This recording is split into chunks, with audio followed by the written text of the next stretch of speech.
Air beriak tanda tak dalam, air tenang seperti berlian. Izinkan saya mengucapkan salam kepada hadirin sekalian. Om Swastiastu. Selamat pagi yang terhormat Ibu Kepala SD Negeri 1 Besagi, yang saya hormati Bapak Ibu Guru serta staf SD Negeri 1 Besagi.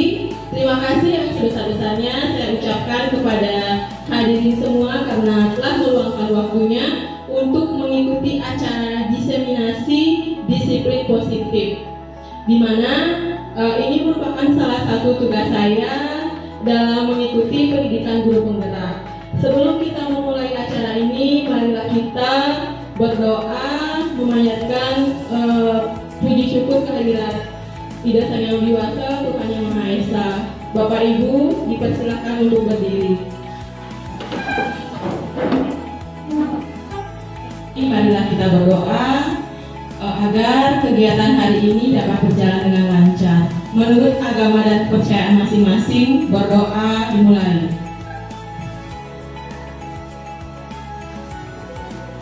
Berdoa selesai. Bapak Ibu dipersilakan untuk duduk kembali. Kepala SD Negeri 1 Besagi yang sekaligus membuka acara diseminasi disiplin positif ini. Kepada Ibu Kepala Sekolah dipersilakan.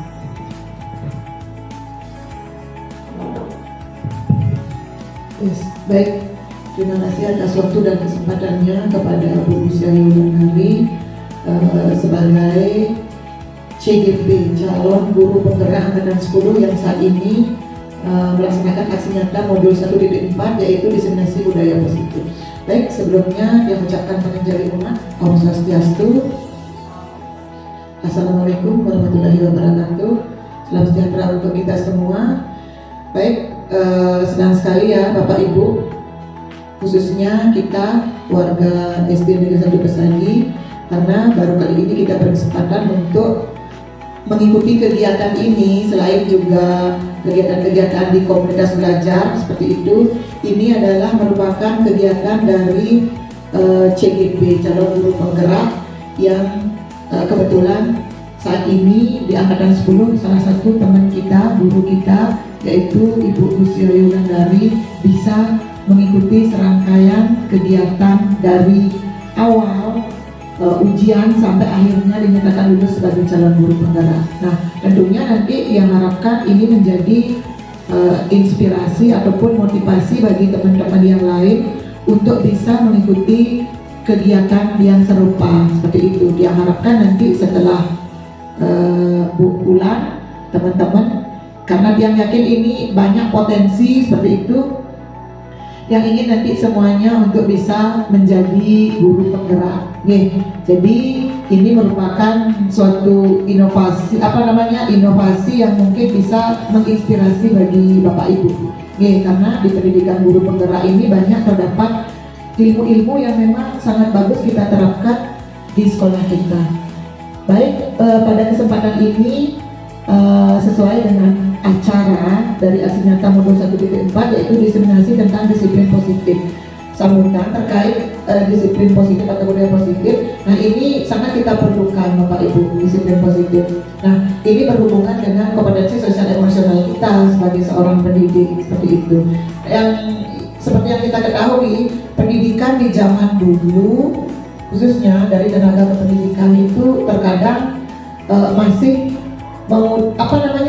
emosionalnya belum terkontrol ya. Nah, mudah-mudahan nanti dari pengimbasan serta diseminasi yang dilakukan oleh CGP kita, Bu Lucia Yulandari, nanti teman-teman guru beserta staf di SD Negeri 1 Besagi bisa mendapatkan bayangan, kemudian kita bisa mengimplementasikannya ke teman-teman, ke anak-anak didik seperti itu.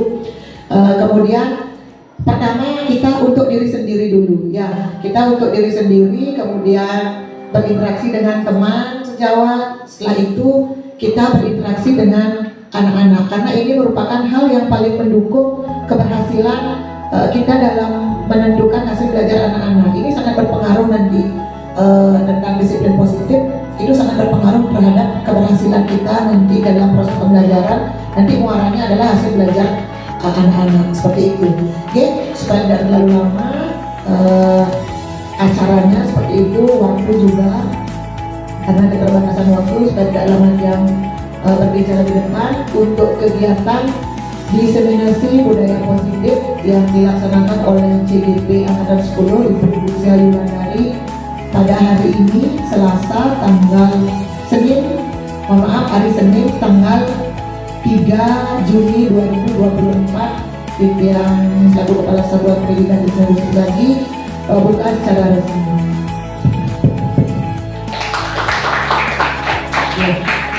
Mohon maaf apabila ada kata-kata yang kurang terdengar. Tujuan untuk ada para Santi. Om Santi Santi Santi Om. Assalamualaikum warahmatullahi wabarakatuh. Terima kasih. Baik, terima kasih kepada Ibu Kepala Sekolah atas sambutannya yang sekaligus sudah membuka acara diseminasi budaya positif. Untuk acara diseminasi budaya positif saya akan mulai. Nah, sebelumnya perlu kita ketahui untuk tujuan diskusi hari ini yaitu yang pertama, memahami nilai-nilai pendidikan menurut Ki Hajar Dewantara berkaitan dengan budaya positif. Yang kedua, memahami peran kontrol guru dalam penerapan budaya positif di sekolah. Yang ketiga, yaitu menguatkan praktik budaya positif yang telah diterapkan di sekolah melalui evaluasi dan refleksi. Nah, selanjutnya supaya kita ketahui semua ya, apa itu budaya positif, apa contoh penerapan budaya positif yang telah kita terapkan. Budaya positif itu adalah nilai-nilai, keyakinan-keyakinan, dan kebiasaan-kebiasaan sekolah yang berpihak pada murid dan dapat berkembang menjadi pribadi yang kritis, penuh hormat, dan bertanggung jawab. Adapun konsep inti dari budaya positif yaitu yang pertama, perubahan paradigma belajar, yang kedua, disiplin positif, yang ketiga, nilai-nilai kebajikan, yang keempat, kebutuhan dasar manusia, yang kelima, motivasi perilaku manusia, yang keenam, posisi kontrol guru, yang ketujuh, keyakinan kelas, dan yang kedelapan itu ada segitiga restribusi. Nah, untuk yang pertama yaitu perubahan paradigma. Untuk membangun budaya yang positif, sekolah perlu menyediakan lingkungan yang positif, aman, dan nyaman agar murid-murid mampu berpikir dan mencipta dengan merdeka, mandiri, dan bertanggung jawab. Lazimnya disiplin dikaitkan dengan kontrol guru dalam menghadapi murid. Nah, sekarang Anda dan teman-teman akan melakukan kegiatan cobalah buka. Sekarang tugas Anda adalah mengepalkan salah satu tangan, ya. Coba rekannya sekarang berpasangan ya. Tugas temannya itu adalah mencoba membuka, ya, dengan cara membujuk, merayu, pokoknya terserah, yang penting intinya dia biar mau buka tangannya itu ya. Coba sekarang kita lakukan bersama dengan teman di sampingnya, ya, bersama dengan teman di sampingnya. Pokoknya gimana caranya supaya kalian tuh bujuk temannya biar mau buka gitu. Ayo coba lakukan. Satu aja yang membukakan dan yang lagi satu mencoba untuk membuka.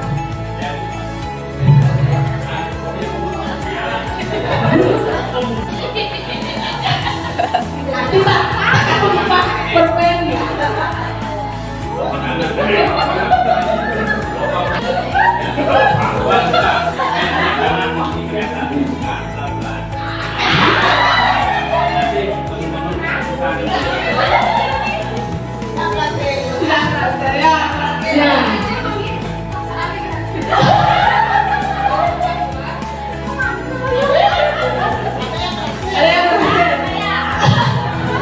Nah, baiklah ya. Sekarang kira-kira apakah Anda akan membuka kepalan tangan Anda dengan bujukan, godaan, atau paksaan? Paksaan ya. Nah, ataukah Anda akan bertahan dan menolak membuka kepalan tangan Anda sampai sekuat tenaga? Iya, ya. Nah, dalam kegiatan ini sesungguhnya siapa yang memegang kendali atau kontrol untuk membuka dan menutup tangan? Siapa? Iya, diri kita sendiri ya. kita sendirilah yang memegang kontrol atas kepalan tangan kita.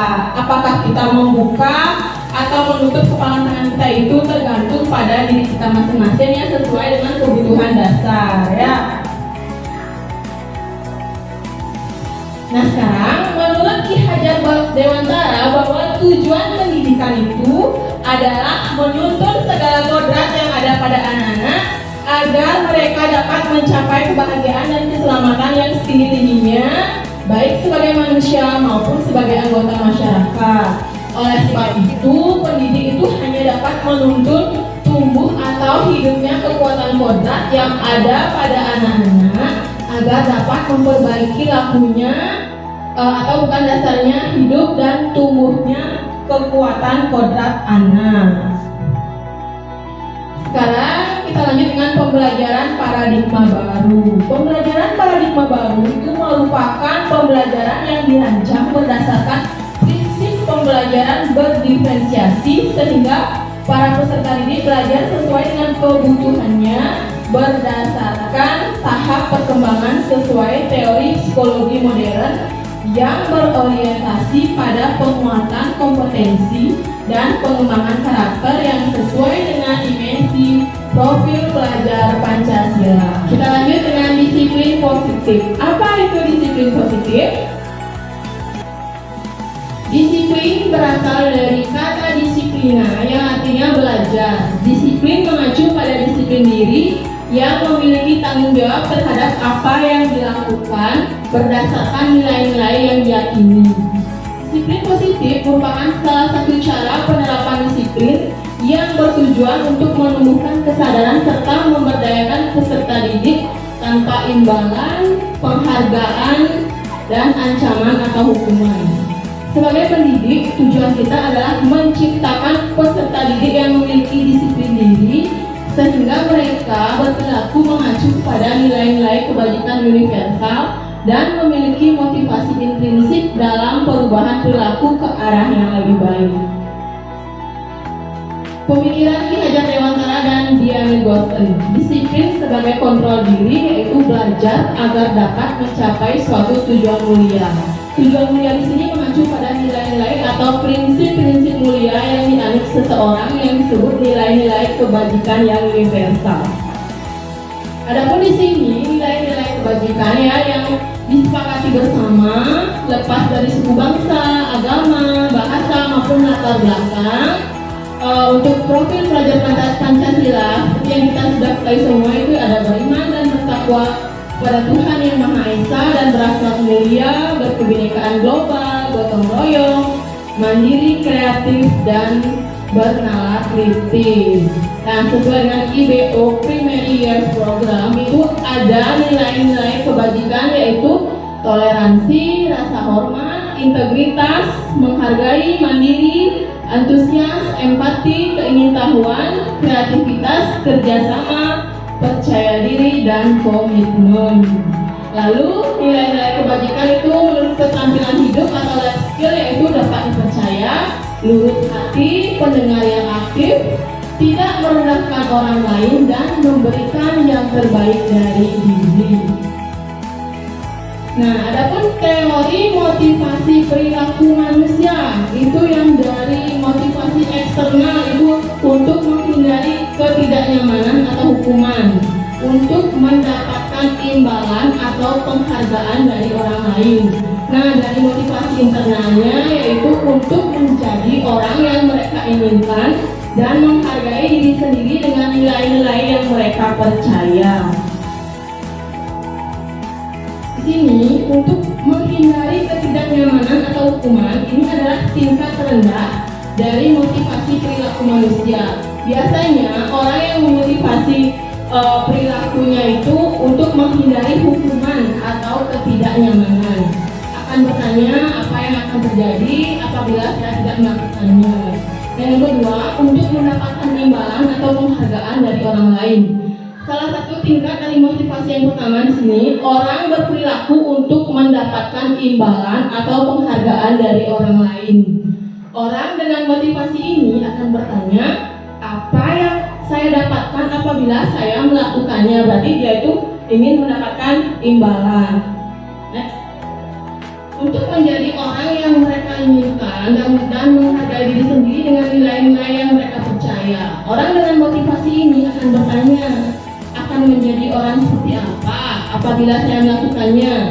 Mereka melakukan sesuatu karena nilai-nilai yang mereka yakini dan hargai, dan mereka melakukannya karena mereka ingin menjadi orang yang melakukan nilai-nilai yang mereka yakini tersebut.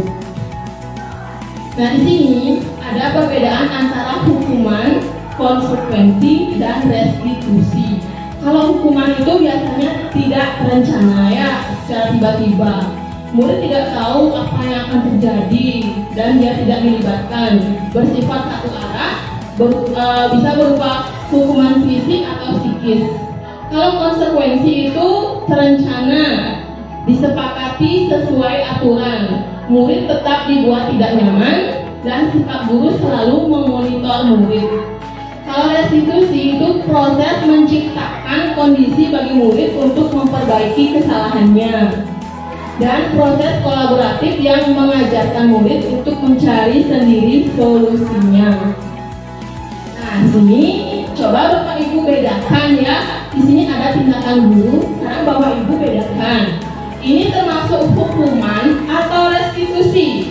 Nah, untuk yang pertama, mencatat 100 kali di dalam buku untuk kalimat saya tidak akan terlambat lagi karena terlambat ke sekolah. Coba Bu Eri, itu yang pertama itu termasuk apa? Hukuman apa konsekuensi?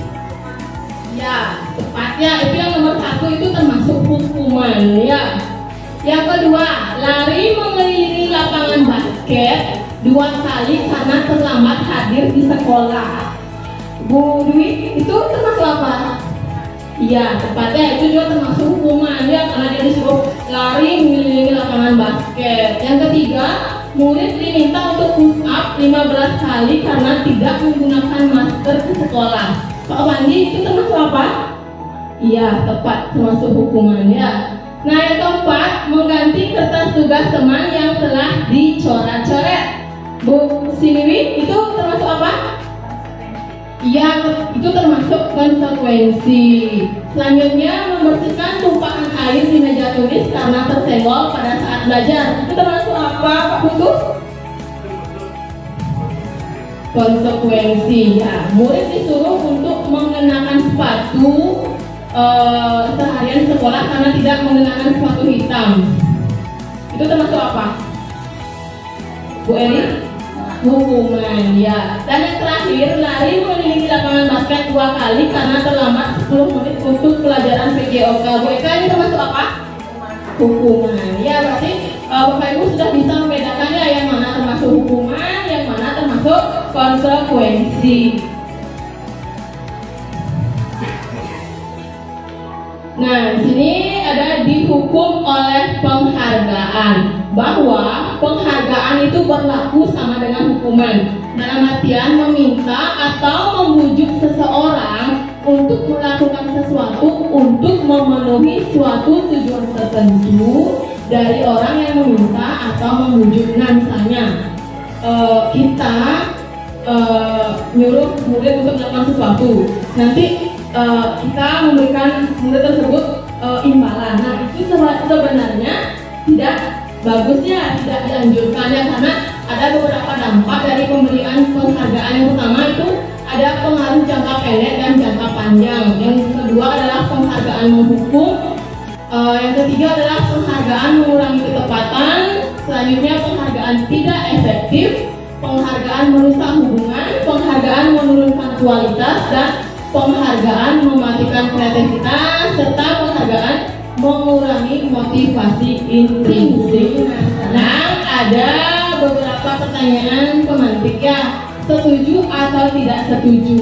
Nah, untuk yang pertama, hukuman dapat mendisiplinkan anak. Coba Bu Eka, apakah Bu Eka setuju kalau hukuman itu dapat mendisiplinkan anak? Setujukah Bu Eka kalau hukuman itu dapat mendisiplinkan anak? Setuju apa tidak? Terima kasih atas kesempatannya Bu Ulan. Menurut saya kalau hukuman dapat mendisiplinkan anak itu saya setuju. Kalau Bu Eni bagaimana? Setuju apa tidak kalau hukuman itu dapat mendisiplinkan anak?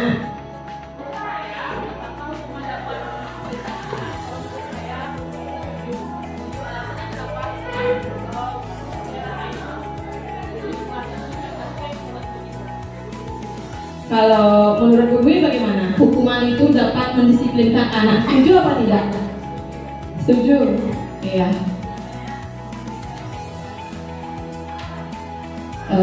Tapi kalau di satu sisi itu sebenarnya hukuman dapat mendisiplinkan anak itu kalau menurut saya tidak setuju. Karena apa? Karena biasanya kalau kita memberikan hukuman kepada anak tersebut, biasanya anak tersebut tuh pasti dia tuh juga akan dendam pada kita. Oh, ibu tuh sering menghukum kita, pasti seperti itu ya. Nah, selanjutnya untuk yang kedua yaitu pemberian hukuman dengan hal positif seperti membaca atau membersihkan halaman sekolah dapat meningkatkan disiplin anak. Ini setuju apa tidak? Setuju apa tidak kira-kira? Bapak Ibu? Setuju ya. Nah, untuk yang ketiga, memberi penghargaan dapat meningkatkan motivasi belajar anak. Nah, kalau ini Bu Siniwi bagaimana? Setuju? Kalau Bu Kade Eri bagaimana?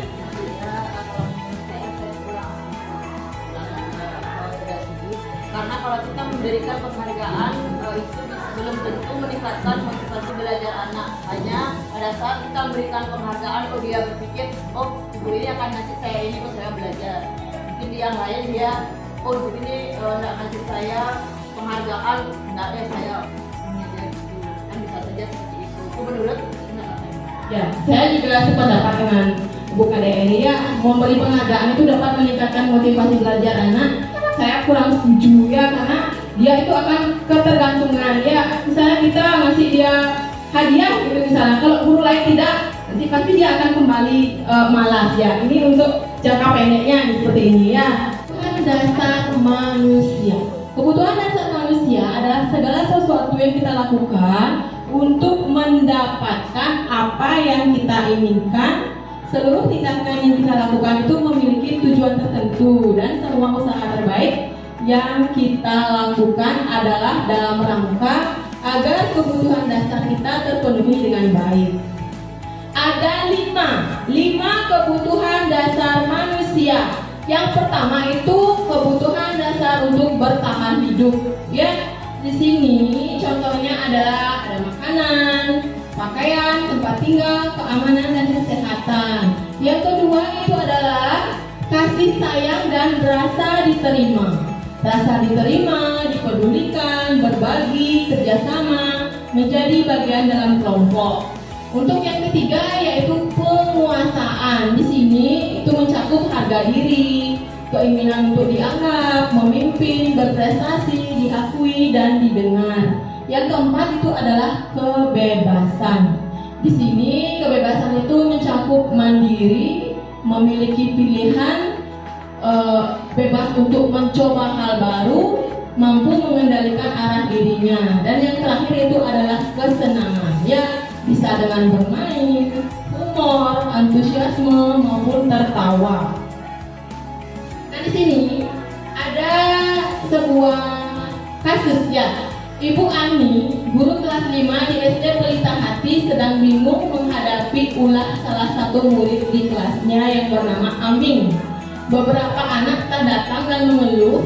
Aming yang seringkali meminta bekal makan siang mereka dengan paksa. Jika Anda menghadapi situasi seperti Ibu Ani, apa yang akan Anda lakukan? Menurut Anda kira-kira apa alasan Aming melakukan itu? Nah, Bapak Ibu, siapa bisa menjelaskan jika Anda menghadapi situasi seperti Ibu Ani, apa yang akan Anda lakukan? Mungkin Ibu Siniwi, kalau Ibu sebagai guru kelas 5, apa yang akan Ibu lakukan?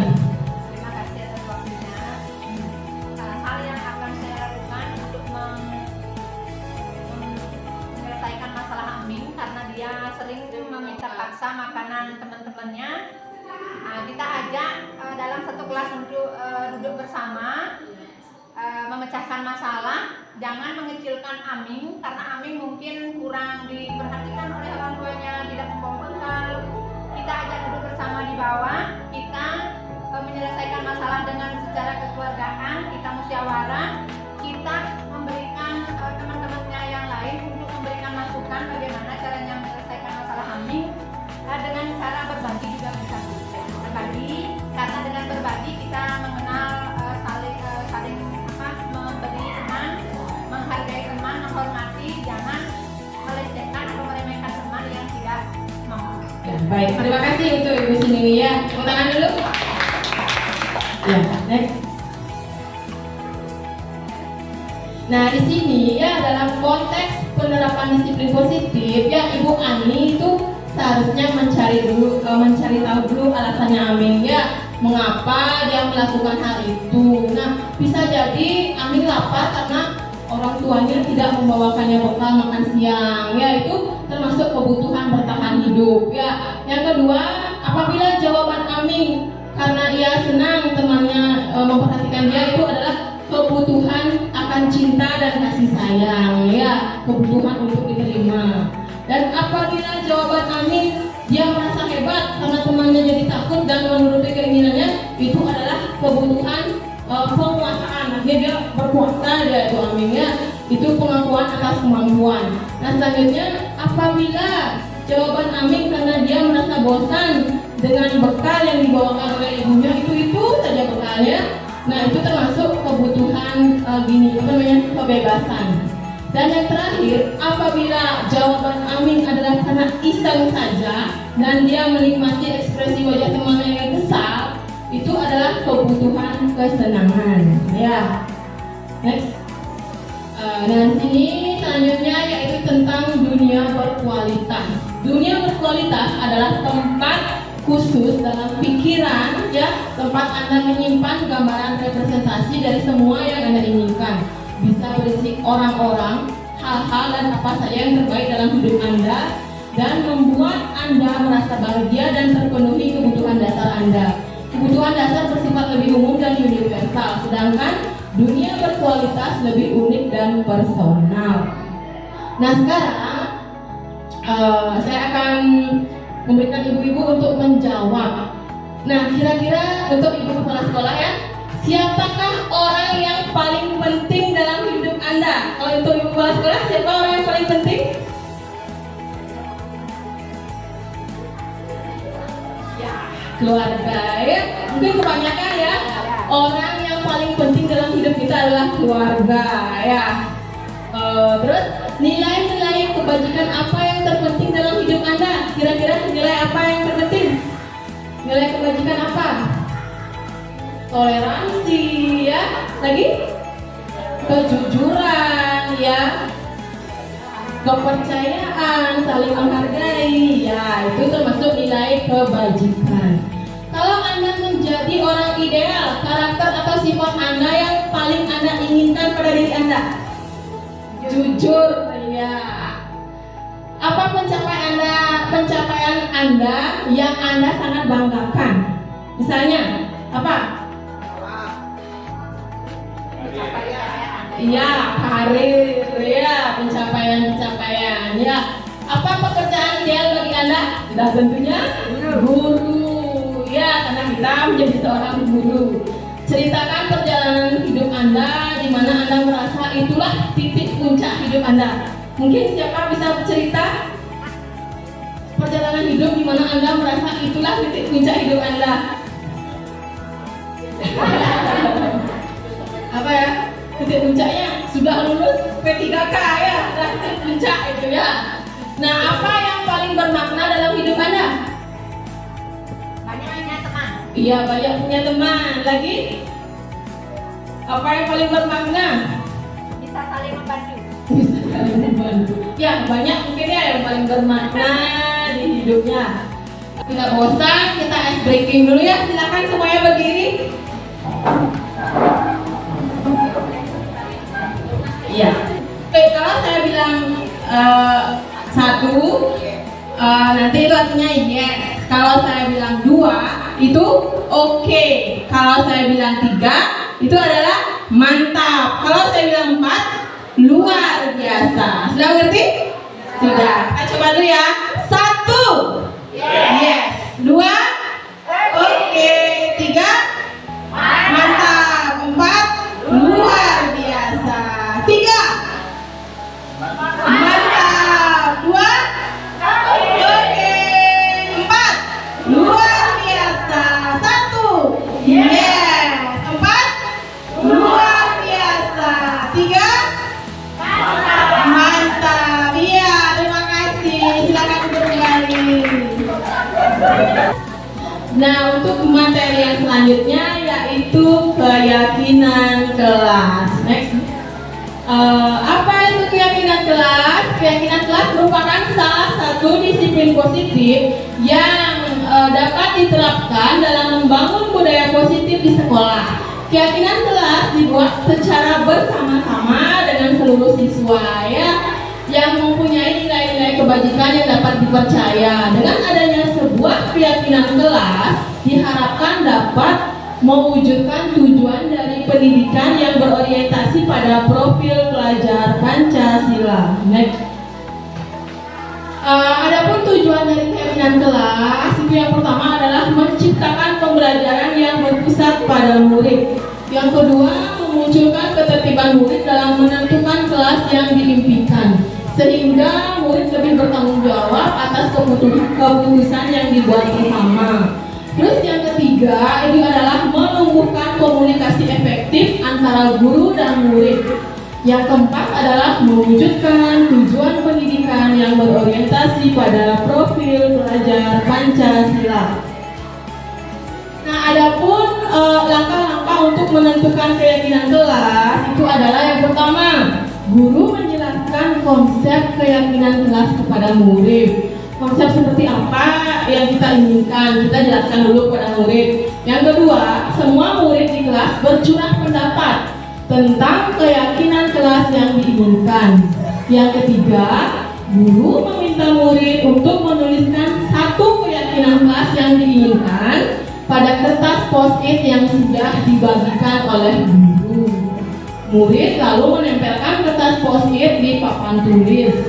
Kemudian guru dan murid meninjau kembali keyakinan kelas yang sudah ditulis. Mungkin masih ada yang menulis dengan pernyataan negatif. Nah, misalnya ada satu keyakinan kelas, murid nulis dilarang membuang sampah sembarangan. Itu salah satu contoh keyakinan kelas yang masih bersifat negatif karena ada dilarang. Sebaiknya dilarang membuang sampah sembarangan itu bisa diganti menjadi kalimat yang lebih positif, itu seperti selalu menjaga kebersihan lingkungan. Itu diganti, tidak boleh ada kata dilarang atau jangan. Selanjutnya, guru dan murid kemudian mengelompokkan menjadi nilai-nilai kebajikan yang menjadi inti dari keyakinan yang sudah ditulis. Yang ketujuh adalah guru dan murid meninjau ulang, menyalin di kertas karton, menyetujui dan menandatangani keyakinan kelas. Yang kedelapan adalah keyakinan kelas ditempel di dinding kelas. Seperti yang sudah saya buat bersama anak kelas 6, itu adalah contoh keyakinan kelas dari kelas 6. Next. Nah, ciri-ciri keyakinan kelas. Keyakinan kelas itu bersifat lebih abstrak daripada peraturan. Ya, keyakinan kelas itu berupa pernyataan-pernyataan universal dalam bentuk kalimat positif. Keyakinan kelas tidak dibuat dalam jumlah banyak sehingga mudah diingat. Ya, paling banyak ada 7 sampai 8. Ya, next. Fungsi keyakinan kelas. Guru perlu membuat keyakinan kelas itu sebuah keyakinan kelas yang dibuat bersama dengan semua anggota kelas, yaitu dengan guru dan murid. Dengan adanya keyakinan kelas itu diharapkan dapat meningkatkan kedisiplinan murid, yakni terutama disiplin yang muncul dari dalam diri atau motivasi intrinsik. Next. Nah, di sini ini contoh dokumentasi saya ketika saya membuat keyakinan kelas bersama dengan murid-murid kelas 6. Untuk selanjutnya yaitu tentang 5 posisi kontrol guru. Nah, di sini Bapak Ibu silahkan kita simak dulu video ya untuk mengetahui apa saja posisi kontrol guru ya. Silahkan disimak dulu. Ya, silahkan Bapak Ibu simak ya. Salam bahagia Ibu dan Bapak guru hebat. Dalam penerapan disiplin positif restitusi, salah satu program yang dikembangkan adalah 5 posisi kontrol. 5 posisi kontrol dalam restitusi adalah proses perjalanan seorang pendidik agar dapat mengenali dirinya. Pada video kali ini, kita akan membahas tentang 5 posisi kontrol yang dikembangkan oleh Diane Gosset dan contoh penerapannya.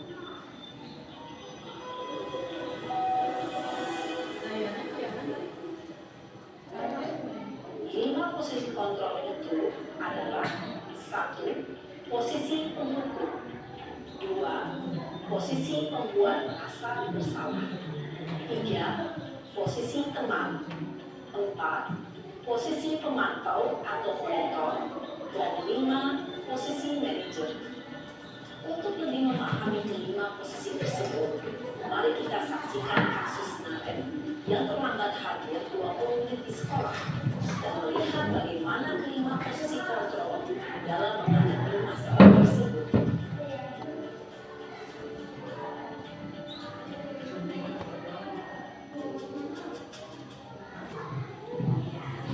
Selamat pagi, Bu. Selalu terlambat. Kamu deh, pasti terlambat. Maaf, Bu. Saya... Apa? Apa coba? Alasan kamu apa lagi? Kapan sih kamu tidak terlambat? Malas sekali ya kamu jadi anak. Saya... Dasar pemalas. Gak kapok-kapok sih kamu. Sudah berapa kali terlambat? Sana, kamu keliling lapangan basket 2 kali. Kenapa saya harus keliling lapangan basket, Bu? Kenapa? Kamu melawan ibu. Berani-beraninya jawab. Sudah terlambat, masih berani jawab pula. Sekarang, keliling lapangan basket 5 kali sekalian. Biar kapok. Cepat. Pergi sana ke lapangan basket. Posisi penghukum biasanya berbicara dengan nada tinggi, menghardik, menunjuk-nunjuk, menyakiti, dan menyindir. Hukuman bisa berupa fisik maupun psikis. Ibu dan Bapak guru hebat, dampak yang terjadi pada murid ketika guru berada pada posisi penghukum adalah murid cenderung akan memberontak, bahkan menyimpan dendam.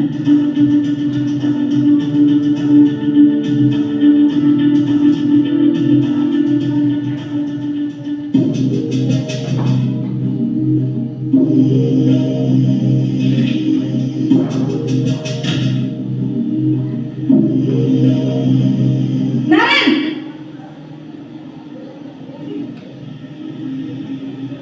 Selamat pagi, Bu. Naren. Kamu kenapa terlambat lagi, nak? Ya Tuhan, Naren. Kamu senang ya bikin ibu susah ya? Kalau kamu terlambat lagi, nanti ibu yang ditegur bapak kepala sekolah, nak. Disangka ibu tidak bisa membina kamu. Duh, gimana ini? Maaf, Bu. Duh, Gusti Naren. Kamu suka ya kalau ibu ditegur bapak kepala sekolah? Terus, sekarang ibu harus tulis apa ini di buku absen? Ini kamu sudah sering terlambat loh. Ibu harus apa coba? Maaf, Bu. Maaf sekali. Ya sudah, lain kali jangan bikin ibu susah lagi ya nak ya. Ibu tidak akan kuat lagi kalau kamu begini terus. Bisa jantungan kalau ibu tegur bapak kepala sekolah. Sana cepat ke kelas. Maaf ya, Bu. Maaf sekali. Posisi pembuat rasa bersalah berbicara dengan nada tenang, cenderung lembut. Namun kata-kata yang diutarakan membuat murid merasa menjadi orang yang gagal, memandang memandang buruk dirinya sendiri, merasa tidak berharga, dan tidak sanggup membahagiakan orang lain. Ketika guru mengambil posisi pembuat rasa bersalah, murid akan menganggap dirinya yang bersalah dan ia akan menyimpan emosi negatif tersebut di dalam dirinya.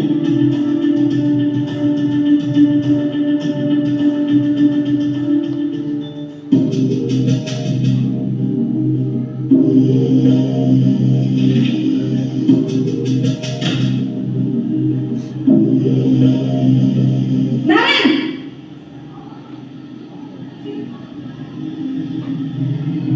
Selamat pagi, Bu. wah, sudah jam berapa ini nak? Terlambat lagi ya sayang. Iya, Bu. Habis ibu saya lupa membangunkan saya, Bu. Kamu malah menyalahkan ibu kamu. Kamu bukannya anak yang larinya paling kencang. Kok terlambat sih? Iya, Bu. Saya memang terlambat bangun tadi. Jadi, biarpun saya lari kencang, tetap gak kekejar, Bu. Ya sudah sana, nanti lain kali larinya lebih kencang lagi ya, biar gak terlambat lagi. Bikin seneng ibu, demi ibu, bisa kan? Bisa lah, Bu. Ya sudah sana masuk kelas, ibu beresin urusan absen kamu. Kamu ini ada-ada saja. Dalam posisi teman, guru berbicara dengan nada suara ramah, akrab, cenderung bersenda gurau untuk menjaga suasana tetap santai. Murid akan merasa senang, aman, dan akrab dengan guru. Identitas yang tercipta adalah identitas sukses atau berhasil. Namun, perlu diingat, karena ini masih dorongan eksternal, maka ada faktor ketergantungan dari murid kepada orang tertentu. Di sini guru absennya, sehingga di lain waktu murid bisa berperilaku baik, namun hanya kepada orang-orang tertentu saja.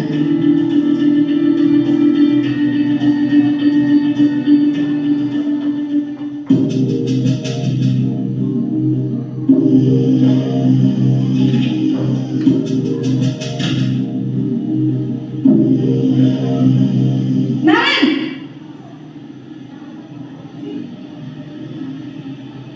Selamat pagi, Bu. Naren, apa peraturan sekolah kita tentang jam berapa kita harus masuk sekolah, nak? Kita harus di sekolah jam 7, Bu. Iya betul, sekarang sudah jam 7.20. Naren sudah tahu konsekuensinya jika terlambat hadir. Paham, Bu. Saya harus tinggal kelas pas jam istirahat selama 20 menit. Iya benar, konsekuensinya demikian. Jadi nanti jam 9.30 pas istirahat, kamu harus tinggal di kelas, kerjakan tugas tambahan untuk ketertinggalan kamu, ya? Baik, Bu. Posisi pemantau mengandalkan penghitungan atau data untuk mengontrol murid. Guru mengarahkan murid berdasarkan peraturan dan konsekuensi. Seorang pemantau menunjukkan bahasa tubuh dan ekspresi wajah yang datar dan cenderung formal.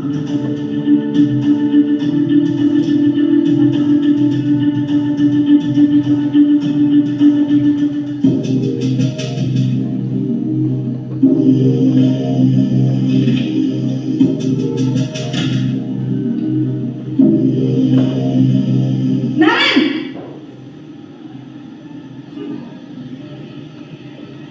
Selamat pagi, Bu. selamat pagi Naren. Maaf, Bu. Saya terlambat. Iya, sekolah masuknya jam 7, sekarang sudah jam 7.20.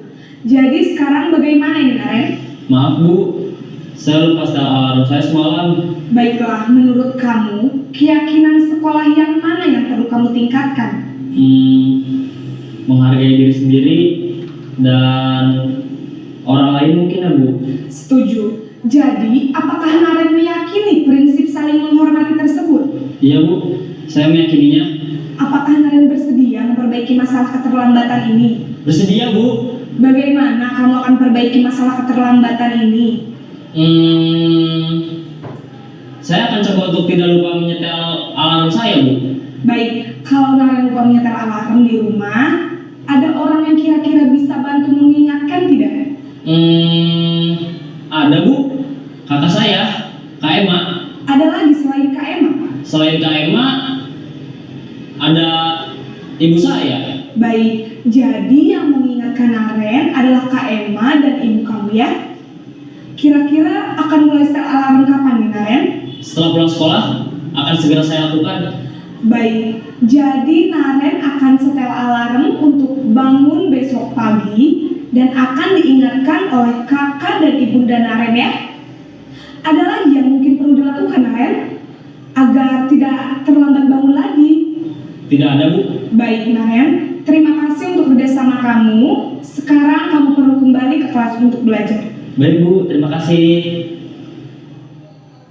Posisi manajer adalah posisi kontrol yang disarankan untuk membimbing murid memiliki sikap disiplin yang positif, yaitu murid yang mandiri, bertanggung jawab, dan dapat memecahkan masalah.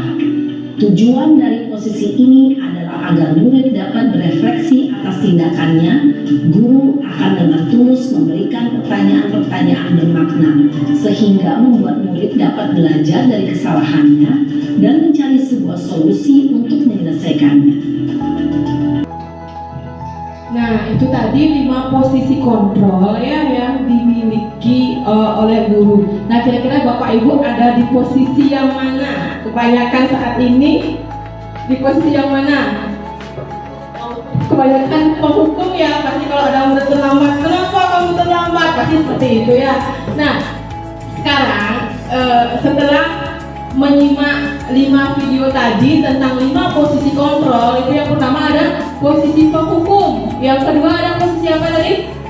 Posisi pembuat rasa bersalah, yang ketiga ada posisi teman, yang keempat ada posisi pemantau, dan yang kelima ada posisi manajer. Di antara 5 posisi ini, yang mana sebaiknya yang harus kita lakukan? Iya, posisi manajer ya. Kita sebagai seorang guru seharusnya melaksanakan yang posisi manajer, bukan posisi penghukum ya. Lanjut, sekarang kita akan lanjut ke segitiga restitusi. Nah, saya mempunyai 1 video lagi tentang segitiga restitusi. Nah, untuk video ini saya bersama murid kelas 6 ya. Ini contoh kasus saya di kelas 6. Saya usia Sri Wulandari, calon guru pengguna angkatan 10 dari SD Negeri 1 Sagi, Kecamatan Penegor, Kabupaten Tabanan. Pada kesempatan ini, saya akan memaparkan tentang demonstrasi konseptual penerapan segitiga restitusi modul 1.4 budaya positif.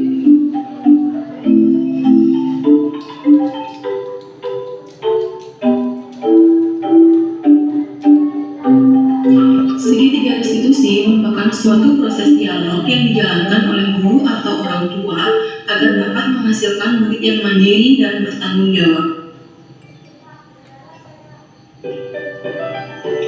Ada 3 tahapan segitiga restitusi, yaitu yang pertama menstabilkan identitas, yang kedua validasi tindakan yang salah, dan yang ketiga yaitu menanyakan keyakinan.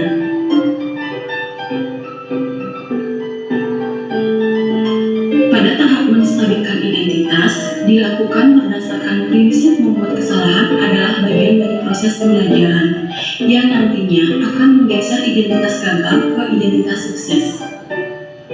Selanjutnya, pada tahap validasi tindakan yang salah, dilakukan berdasarkan prinsip setiap perilaku berupaya memenuhi suatu kebutuhan tertentu.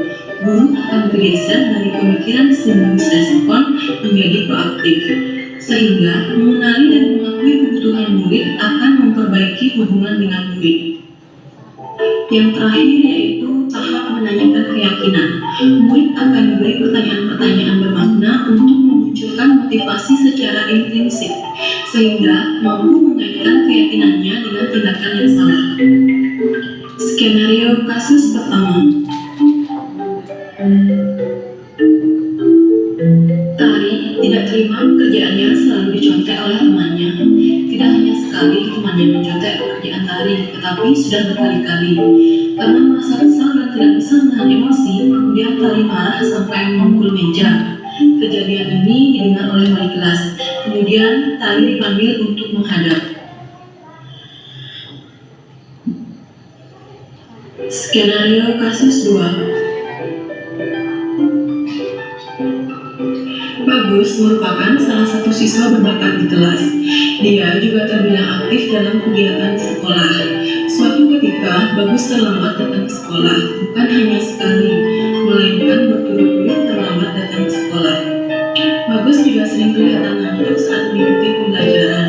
Wajah Bagus terlihat sayu seperti orang yang kurang tidur, bahkan masih tampak tidak semangat di sekolah. Hingga akhirnya wali kelas memanggil Bagus ke ruang guru. Skenario penanganan.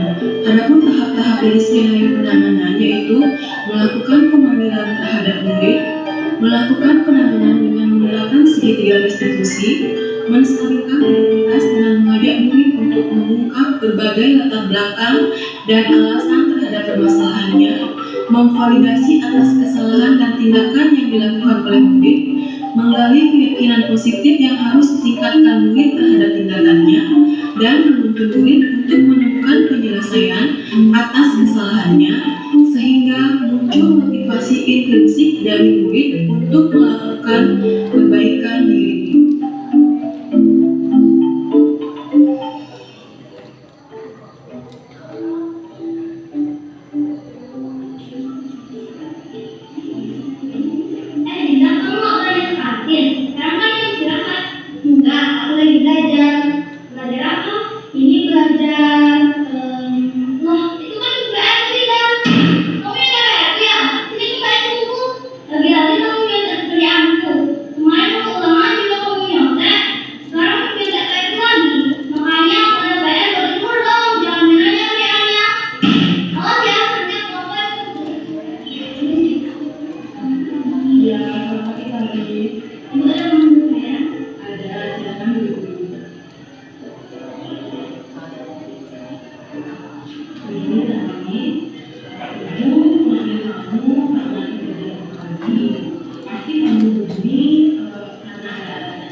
Misalnya sampai menyebut dalam. Sekarang coba kita pikirkan, tindakan kamu yang sampai marah dan membuka meja itu apakah sesuai dengan keyakinan kita? Tidak. Menurut kamu, keyakinan kita apa yang sudah kamu lakukan? Menjaga ketertiban kelas. Ya benar, menurut kamu menjaga ketertiban kelas itu penting atau tidak? Sangat penting. Baiklah, kalau menurut kamu itu penting, jadi keyakinan atau nilai penerapan yang harus kamu lakukan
bagus untuk mencari solusi terhadap masalah keterlambatan bagus. Ya, bagus pasti punya alasan mengapa tadi terlambat datang ke sekolah. Terima kasih. Selanjutnya kepada untuk teman-teman yang berarti kamu kemarin ada ya kamu juga kenapa kemarin jam 11 malam kenapa bisa berikan 11 malam kamu kayaknya dah ya ternyata kamu memiliki dengan HP dan akhirnya kamu kesiangan dah. Nah baiklah bagus masih ingat enggak tentang kesepakatan masih bu dari sekolah buat waktu dan disiplin ya dengan sekolah waktu dan disiplinnya bagus yakin kalau dalam sekolah tepat waktu dan disiplin itu mungkin kita untuk baik. Sekarang apa yang harus kamu lakukan supaya nanti sekolah yang terlambat dan bisa tepat waktu tidak boleh tidur terlalu malam terlalu dengan HP dan menghidupkan alarm di pagi hari. Ya berarti bagus sekarang kalau tidurnya itu harus lebih awal ya lebih awal itu yang berapa? Ini berarti sekarang kamu supaya tidak terlambat tidurnya harus jam 9 malam ya. Nah bagus kalau sudah tahu apa yang harus bagus lakukan sekarang. Nah kira-kira bagus memulainya mulai kapan? Nanti ya baik. Mulai hari ini berarti ya bagus berarti mulai hari ini bagus akan melakukan perubahan itu untuk menjadi lebih baik, menjadi anak yang disiplin dan tepat waktu. Bagus bisa? Ya bagus pasti bisa ya. Dan sekarang bagus bisa kembali ke kelas. Baik bu. Ya. Nama saya Ibu Ekonomi Citayasa. Perasaan saya sangat senang diajak berdiskusi oleh Bu Bulan untuk menemukan solusi atas kesalahan saya yang sudah saya lakukan. Saya janji tidak akan mengulanginya lagi. Terima kasih. Baiklah Bapak Ibu, tadi sudah menyaksikan ada 2 kasus tentang segitiga restitusi. Nah, apabila ada siswa yang mempunyai kasus-kasus yang lain, kita tidak boleh langsung menghakimi siswa tersebut ya. Itu ada langkah-langkahnya. Yang pertama itu kita harus menstabilkan dulu identitasnya ya. Yang kedua kita validasi dulu tindakan-tindakannya yang salah. Terus yang ketiga kita menanyakan keyakinan, meyakinkan siswa tersebut. Jangan langsung menghakimi siswa tersebut ya. Itu tidak dibenarkan. Ya, semua materi sudah saya sampaikan. Bapak Ibu, kalau kita sekarang menjadi lebih paham ya apa itu segitiga restitusi ya, hati kita itu akan jauh lebih tenang, mental kita itu akan lebih sehat kalau kita lebih tahu apa itu kebutuhan anak, emosi kita itu menjadi lebih terkontrol, tidak memuncak. Kalau kita bersama-sama itu memahami apa itu restitusi dan mengaplikasikan restitusi itu di sekolah kita.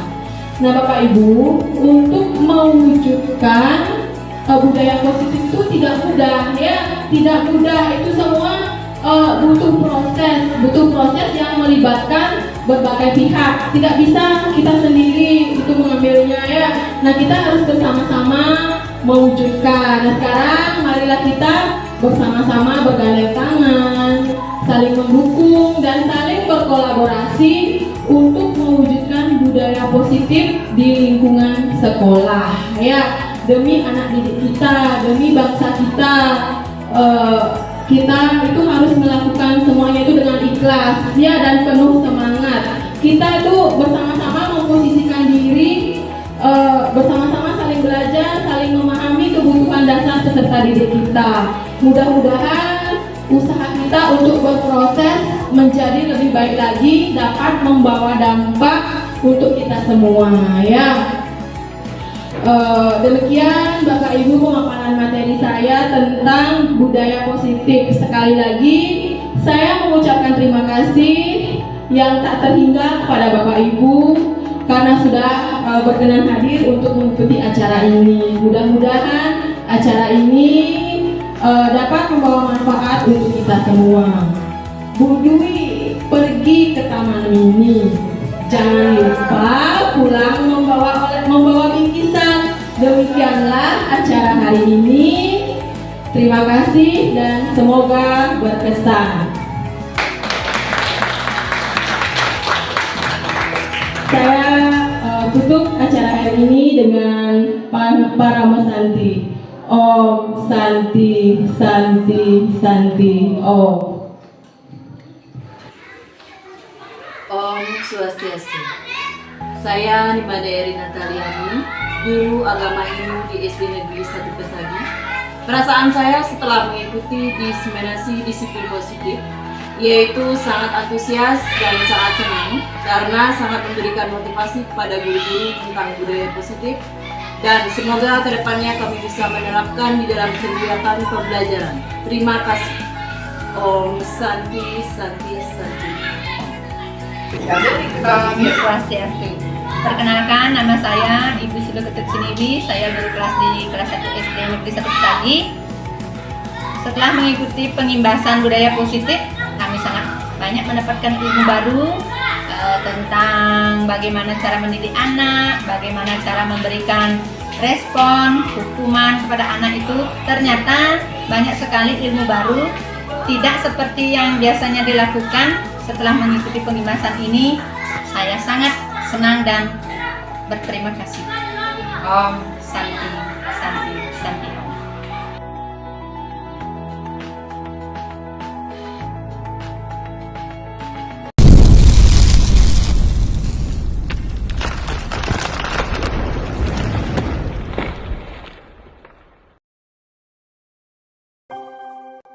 Selamat pagi anak-anak. Selamat pagi, Bu. Apa kabarnya hari ini? Baik. Baik, semua dalam keadaan baik ya. Sudah sarapan tadi? Sudah, Bu. Siapa yang belum sarapan? Ya baiklah, pada hari ini kita akan membuat keyakinan kelas. Ini sarapannya ada yang sudah tahu apa yang keyakinan kelas? Belum. Nah, keyakinan kelas itu hampir sama dengan peraturan dengan di sekolah. Tapi keyakinan kelas ini itu keyakinan yang berasal dari dalam diri kalian ya. Yakni dipertanggungjawabkan ya. Tentunya kiranya kita lihat dulu ya apa yang dimaksud dengan keyakinan kelas. Nah, di sana keyakinan kelas merupakan salah satu disiplin positif yang dapat untuk diterapkan dalam membangun budaya positif di lingkungan sekolah. Keyakinan kelas dibuat secara bersama-sama dengan seluruh siswa yang mempunyai nilai-nilai kebajikan yang dapat dipercaya. Dengan adanya sebuah keyakinan kelas di dalam setiap kelas diharapkan mampu mewujudkan tujuan dari pendidikan yang lebih berorientasi pada profil pelajar Pancasila. Ya, Nana ya. Nah, adapun tujuan dari keyakinan kelas yaitu yang pertama menciptakan pembelajaran yang berpusat pada murid. Yang kedua yaitu memunculkan ketertiban murid dalam menentukan kelas yang diimpikan, sehingga murid lebih bertanggung jawab atas keputusan yang dibuat bersama. Yang ketiga yaitu menumbuhkan komunikasi antara guru dan murid. Dan yang keempat yaitu mewujudkan tujuan pendidikan yang berorientasi pada profil pelajar Pancasila. Nah, selanjutnya yaitu langkah-langkah untuk menentukan keyakinan kelas. Yang pertama, ya, guru menjelaskan konsep keyakinan kelas pada murid. Itu akan menjelaskan konsepnya seperti apa ya. Yang kedua, semua murid di kelas bercurah pendapat tentang keyakinan kelas yang diinginkan. Kalian itu menginginkan keyakinan kelas seperti apa sih gitu. Ya, bebas menurut kalian itu seperti apa. Yang ketiga, guru meminta murid menuliskan satu keyakinan kelas yang diinginkan pada kertas post-it. Nanti ibu akan membagikan kalian masing-masing satu kertas post-it. Kalian menuliskan keyakinan kalian masing-masing di sini. Masing-masing satu orang itu satu keyakinan ya. Setelah itu murid menempelkan kertas post-it di papan tulis. Ya, guru dan murid meninjau kembali keyakinan kelas yang ditulis. Mungkin masih ada penulisan dengan pernyataan yang negatif. Maksud di sini pernyataan yang negatif itu, misalkan tidak boleh menyontek. Itu salah satu contoh pernyataan yang negatif. Misalnya tidak boleh membuang sampah sembarangan. Itu juga negatif. Bisa diganti dengan menjaga kebersihan lingkungan. Seperti itu contohnya. Mengerti anak-anak? Nah, selanjutnya guru dan murid kemudian mengelompokkan menjadi nilai-nilai kebajikan yang menjadi inti dari keyakinan yang sudah ditulis. Selanjutnya guru dan murid meninjau ulang, menyalin di kertas, menyetujui dan menandatangani keyakinan kelas. Yang terakhir yaitu keyakinan kelas ditempel di dinding kelas. Sudah siap anak-anak? Sudah. Ya, terima kasih. Sekarang ibu akan membagikan kertas post-it-nya.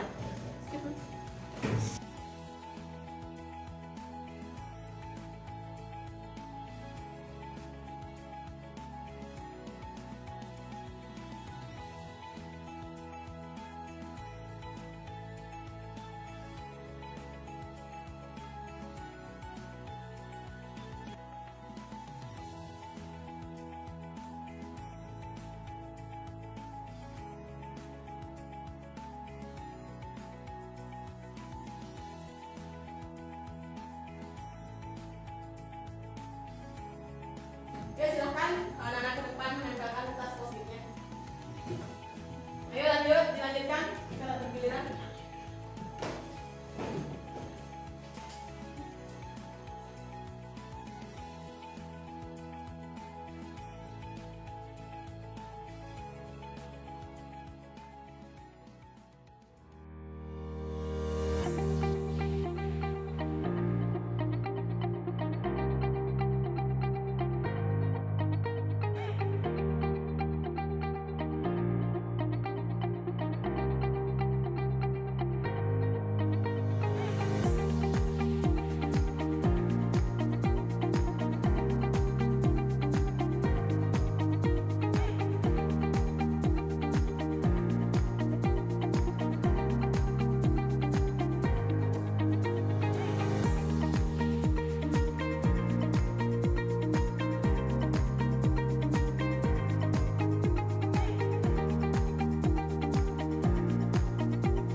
Mengelompokkan keyakinan kelas yang sama tadi ya. Ibu mendapatkan berapa ini? 1, 2, 3, 4, 5, 6, 7. Ibu sudah mendapatkan 7 keyakinan kelas yang dirasa tepat ya. Yang pertama yaitu datang ke sekolah tepat waktu. Yang kedua, berdoa sebelum dan sesudah belajar. Yang ketiga, selalu menjaga kebersihan. Yang keempat, menjaga ketertiban kelas. Yang kelima, dan bertanggung jawab. Yang keenam, mengerjakan tugas tepat waktu. Dan yang ketujuh yaitu menerapkan 5S. Apa itu 5S anak? Senyum, salam, sapa, sopan, dan santun ya. Kita sepakati ini menjadi keyakinan kelas kita ya anak-anak ya. Setuju? Setuju. Nah, sekarang kita akan menyalin keyakinan kelas ini supaya lebih rapi ya. Kita buat yang lebih bagus biar kelihatannya nanti indah dan menarik ya anak-anak.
keyakinan kelas. Ya, kita mulai dari nomor absen yang pertama.